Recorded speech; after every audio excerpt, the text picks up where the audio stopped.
Pemirsa, terima kasih Anda masih bersama kami di Tetap Muka dengan tema kita hari ini, media massa edukasi COVID-19 kepada masyarakat. Kita lanjutkan lagi. Bang, seperti saya tanyakan tadi, bagaimana agar pembuat kebijakan itu, mereka bisa welcome terhadap pemberitaan, apa yang harus mereka sharingkan ke masyarakat, agar masyarakat itu sendiri mengetahui.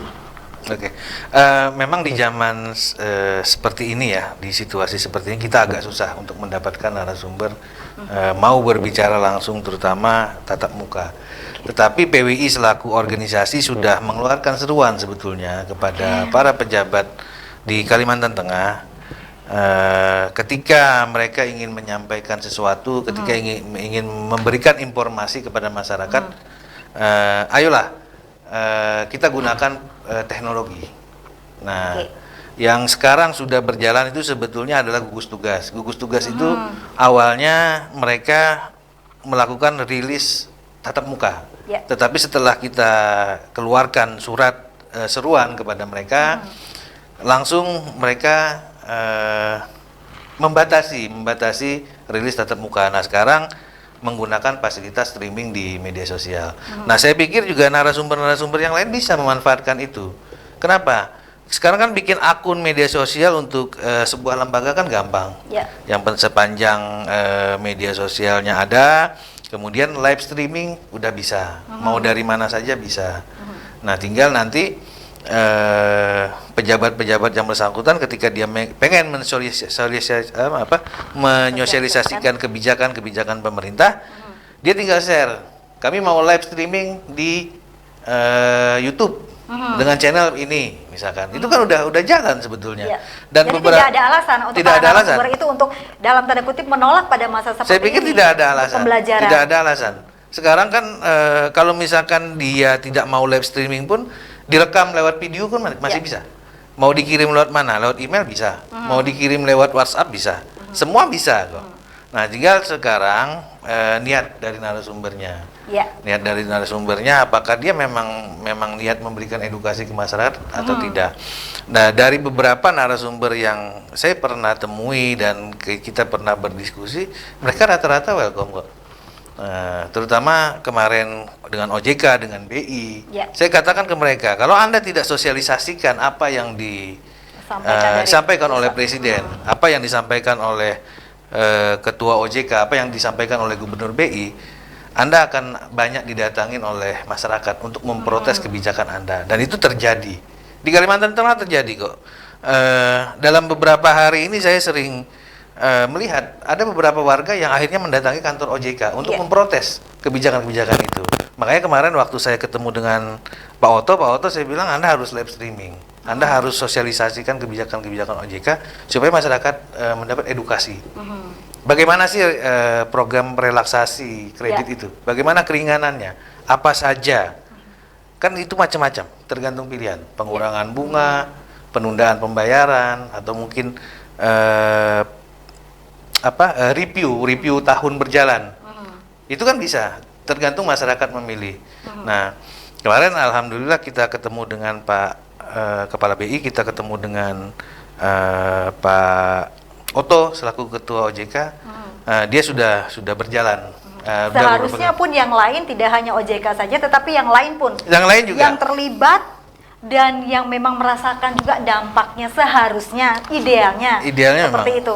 Berarti di sini kami meyakinkan bahwa PWI akan terus mendorong para narasumber yang kompeten itu untuk berbicara kepada masyarakat. Kita sudah keluarkan seruan itu. Kita keluarkan seruan, oke, silakan narasumber bekerja dari rumah, tapi tolong ketika ada wartawan yang ingin wawancara, tolong dilayani.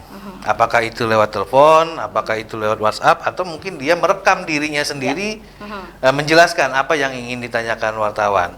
Nah, saya pikir kan itu tinggal soal mekanisme ya. Mekanisme apakah misalkan kalau misalkan narasumbernya malas berbicara lewat telepon, wartawan bisa kirim pertanyaan via WA, kemudian narasumbernya menjelaskan via WA.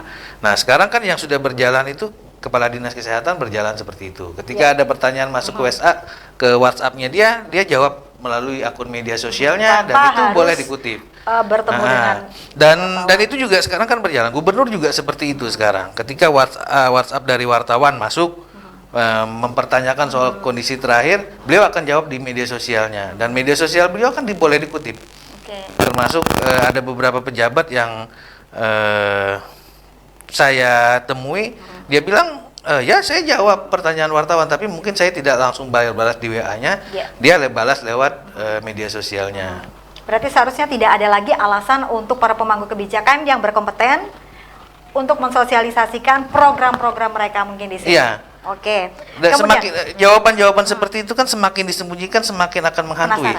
Akan menghantui, dan ujung-ujungnya kan orang akan melihat ini pejabat ini kok nggak mau menyosialisasikan program pemerintah. Ujung-ujungnya kan nanti kantornya yang didudukin oleh warga kan, gitu kan. Betul sekali. Itu malah jadi bias nanti. Kemudian Bang, bagaimana di sini seorang jurnalis itu agar dia balance, memberitakan hal yang bad news terkait dengan COVID ini sendiri, kemudian dia tetap menjadi seorang penulis atau pewarta yang bisa menyejukkan.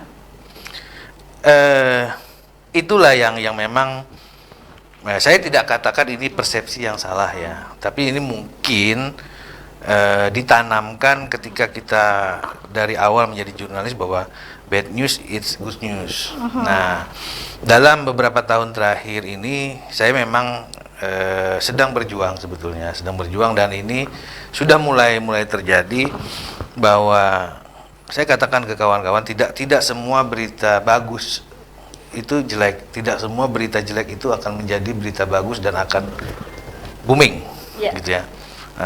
Ayo kita buktikan, saya bilang.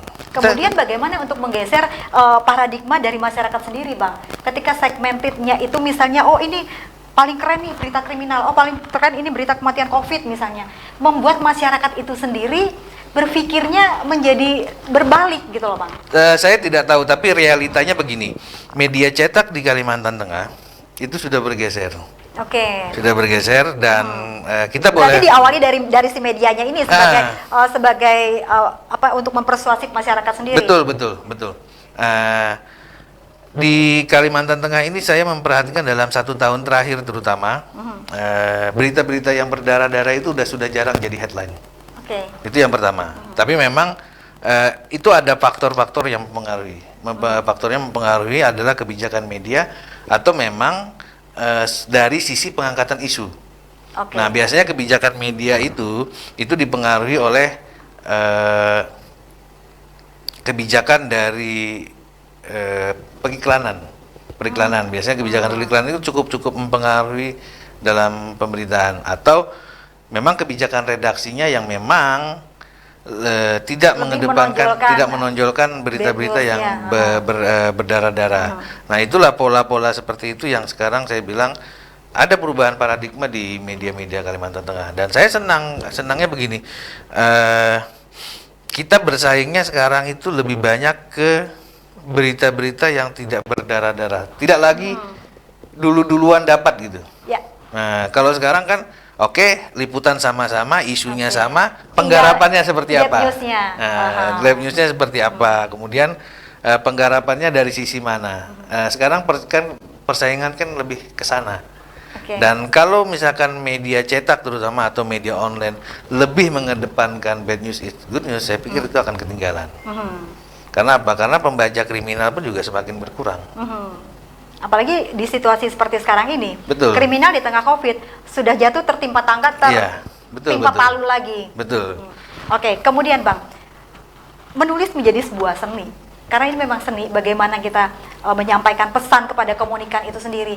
Bagaimana kalau teman-teman sekarang melihat bahwa penonton, pembaca kita itu heterogen, tetapi memiliki satu bahasa yang bisa dimengerti oleh semua halayak? Bahasa jurnalis itu kan bahasa sederhana. Kalau saya mengatakan ke kawan-kawan itu begini, penggunaan bahasa jurnalis itu paling mudah adalah ketika kamu menggunakan bahasa bertutur. Bahasa bertutur itu bagaimana apa yang kamu bicarakan itu yang kamu tulis. Tapi memang apa yang kita bicarakan itu kan tidak selamanya dalam bahasa-bahasa yang bagus. Nah, ketika itu dituangkan dalam tulisan, tentu ada proses lagi. Ada proses lagi penyesuaian ke dalam kaidah-kaidah bahasa Indonesia. Itulah. Contoh, social distancing. kemungkinan oke, kita di sini mengerti, tetapi mohon maaf saya tidak mendeskripsikan siapapun yang di luar sana mungkin di pelosok yang mereka tidak tahu apa itu. Ketika kita ngomong mungkin jaga jarak sosial, jaga jarak, mungkin mereka lebih welcome. Bagaimana kalau media menanggapi seperti hal ini? Itu kebijakan ya, kebijakan redaksi. Kebijakan redaksi, tapi PWI dalam hal ini kita sudah bekerja sama dengan, bukan bekerja sama sih sebetulnya, kita dengan Balai Bahasa itu sudah semacam ada keterikatan. Jadi ada satu grup yang memang kita bina antara PWI dengan Balai Bahasa, tapi tidak hanya orang PWI sebetulnya di dalam situ, ada organisasi-organisasi lain juga yang masuk di dalamnya. Cuman inisiatornya memang awalnya PWI. Nah, di dalam grup itu biasanya ketika ada bahasa-bahasa asing, saya minta Balai Bahasa untuk menerjemahkan. Nah, social distancing apa, kemudian physical distancing apa. Nah, setelah itu dapat, nah tinggal kebijakannya. Nah, kalau saya secara pribadi saya bilang kalau misalkan itu ada terjemahannya ke bahasa Indonesia, maka gunakanlah bahasa Indonesianya. Itu yang saya tekankan ke kawan-kawan di media saya tempat tanpa bekerja. Menghilangkan bahasa asli yang diberikan mungkin dari pusat. Kalau kami sih, kebijakan kami ya kalau misalkan itu lebih familiarnya dengan bahasa Indonesia, kita gunakan bahasa Indonesia tanpa menggunakan bahasa asingnya. Nah, tinggal nanti kalau misalkan tetap harus menggunakan itu, biasanya ada kode-kode tersendiri, misalkan dicetak miring atau seperti apa. Tapi pengertiannya di dalam bahasa Indonesia tetap kita harus tuliskan. Nah, kemudian istilah-istilah lainnya yang memang harus dimasukkan ke dalam, ya memang harus dituliskan dalam bahasa Inggris, kita tetap akan tuliskan dalam bahasa Inggris. Hanya saja kita akan menuliskan artinya apa gitu, supaya masyarakat juga paham. Kemudian Bang, sepertinya kita sudah berada di penghujung segmen kita. Pesan-pesan yang Abang sampaikan yang pertama untuk para jurnalis kita, bagaimana mereka bisa menjaga dirinya sendiri sebelum mereka dalam tanda kutip bertempur di lapangan. Yang pertama ya, saya tetap mengingatkan ke kawan-kawan, hindari lokasi-lokasi yang memang dinyatakan terpapar. Nah, kalau misalkan pun terpaksa harus meliput di lokasi-lokasi yang rawan terpapar, misalkan di rumah sakit dan daerah-daerah isolasi, misalkan kan ada beberapa lokasi yang menjadi pusat isolasi pasien maupun ODP ya. Nah, ketika memang kita terpaksa liputan di sana, ya gunakan alat pelindung diri.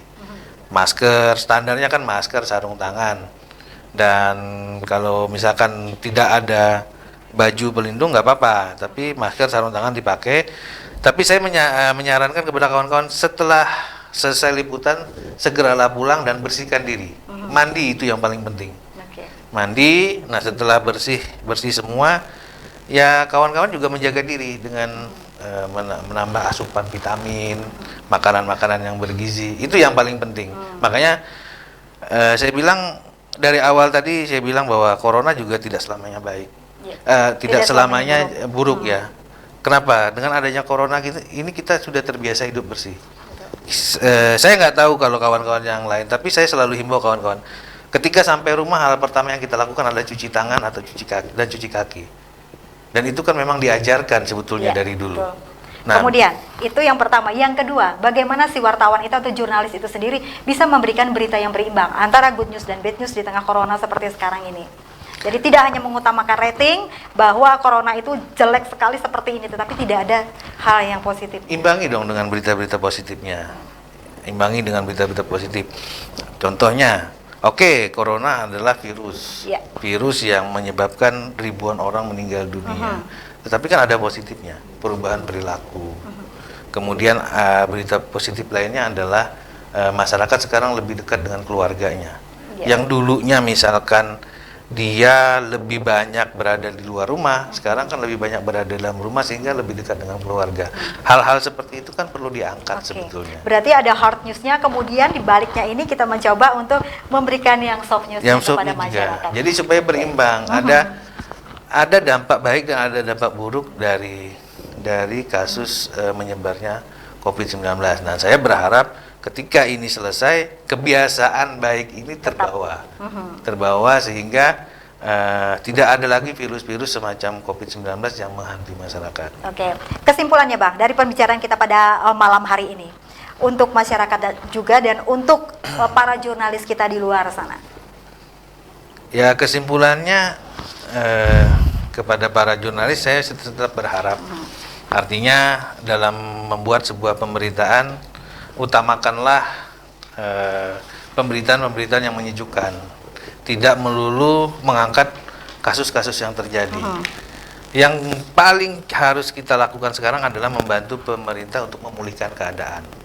Ketika orang masuk dalam ODP, ketika orang masuk dalam PDP, ketika dia positif, biarkan saja. Itu adalah tugas para medis. Kita tidak perlu menggembor-gemborkan bahwa korban meninggal sekian, yang positif sekian. Biarkan itu tugas para medis. Tetapi tugas kita sebagai jurnalis bagaimana membuat masyarakat itu tetap tenang. Ada program pemerintah yang bisa membantu masyarakat, ada stimulus, ada relaksasi kredit, ada bantuan-bantuan. Itu yang harus kita kemukakan sehingga tidak ada kepanikan di masyarakat. Oke, corona tapi pemerintah peduli. Begitu. Ya, pemerintah hadir di sini. Pemerintah hadir di sini, mereka peduli, mereka membantu masyarakat sehingga ketika corona hadir, ketika masyarakat melakukan isolasi diri secara mandiri, mereka tetap diberikan ketenangan. Dan media juga hadir sebagai garda terdepan untuk memberitakan informasi. Betul. Oke Bang, berhubung kita sudah ada di penghujung acara, saya mengucapkan terima kasih karena sudah berkenan hadir pada malam hari ini di Jurnal Televisi.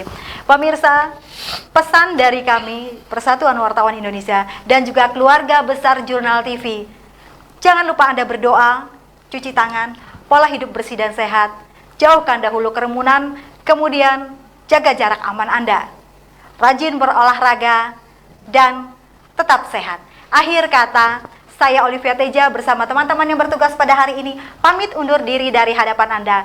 Selamat malam dan sampai jumpa.